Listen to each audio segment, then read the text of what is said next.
Bonjour à tous. Aujourd'hui, je vous présente les appareils mobiles 1+2 type 350-1. Ça a été un des plus petits standards téléphoniques dans les années 60 au PTT. Ça a été construit sur la base d'un téléphone U43. Il y avait aussi le modèle 350-3 qui était en modèle post-mural.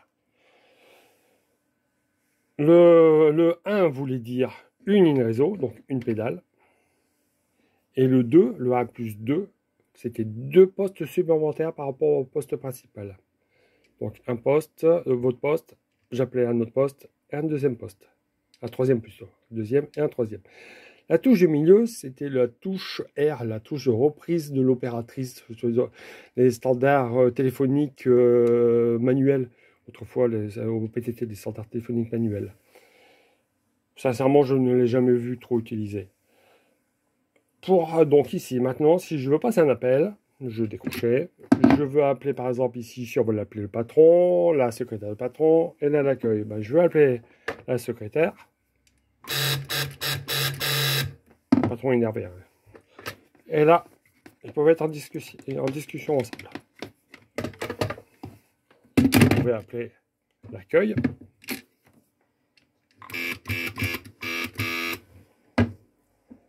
Et blablabla. Idem pour les autres postes. Par exemple, ici à l'accueil, je vais appeler le patron. Le patron décrochait.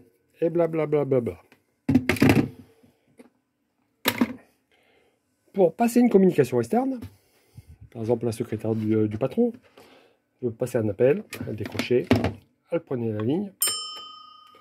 Alors là, le voyant mécanique passait au blanc sur les autres postes, mais pas sur le sien. Je vais passer l'appel.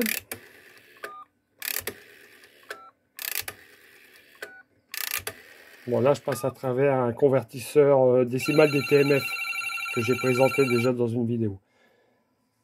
Le correspondant décroche, et là, blablabla. Maintenant, je veux demander un renseignement au patron. Pendant ça, là, ici, le correspondant est mis en attente, il n'entend rien du tout. Le patron décroche, blablabla.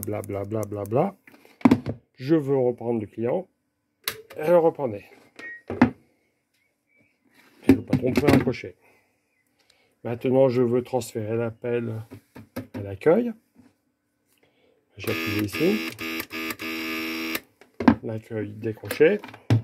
Donc, toujours blabla en interne. Si l'accueil prenait la ligne, on va regarder les voyants. Hop, le voyant passait au blanc de la secrétaire. Comme ça, savait qu'elle pouvait raccrocher.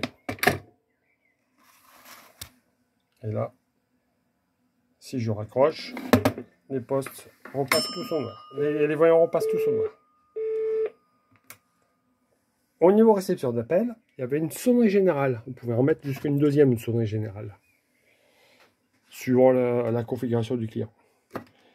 Ici, je vais rappeler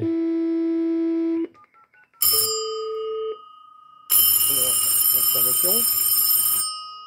Par exemple, ici, c'est l'accueil qui va décrocher.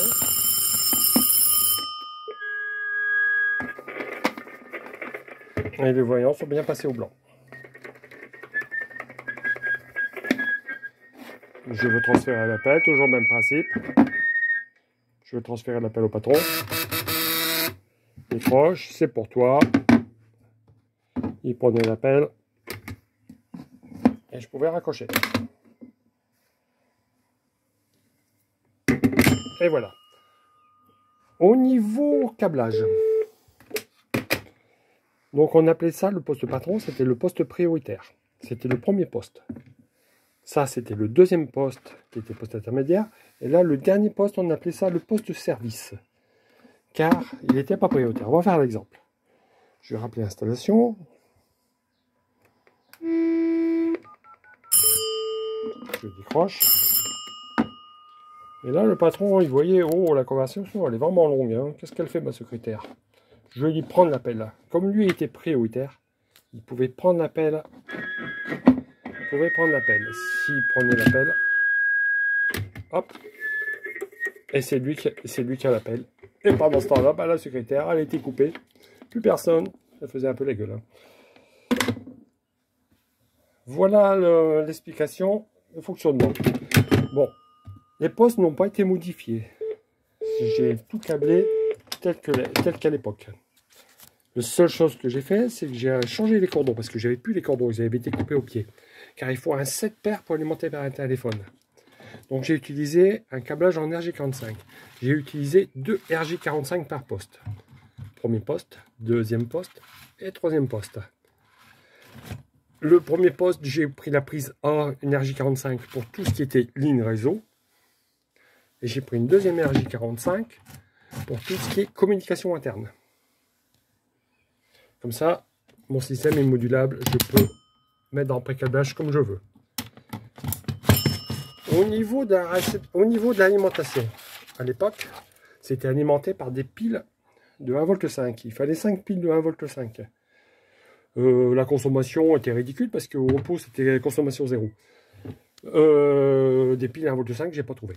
Donc, de ce gabarit-là, j'ai pas trouvé. Donc, j'ai alimenté mon système avec une anime de 12 volts que j'ai adapté. J'ai mis une résistance de 22 ohms pour adapter les ronfleurs et une résistance de 560 ohms par prise RJ45 pour diminuer l'intensité dans les voyants. Au niveau des postes, celui-là, il est de 62, construction Picard-le-Bas. Celui-là, il est de 65. Et celui-là, c'est un des derniers qui a été fabriqué. Il est de 67 par la compagnie CCF Paris. Donc, c'était un appareil pour combiné S63. Le combiné était différent des autres. Regardez le combiné par rapport à ce combiné ici. Il était complètement différent. Au niveau audition, il n'y avait pas photo. Hein. C'était quand même beaucoup plus agréable avec des combinés S63 que des combinés U43. Voilà, j'en ai fini avec ma présentation. Le schéma, je le mettrai sur le site de câblage. Je mettrai sur le site avec les explications du fonctionnement. Je vous remercie, je vous souhaite une bonne fin de journée. À bientôt pour d'autres vidéos.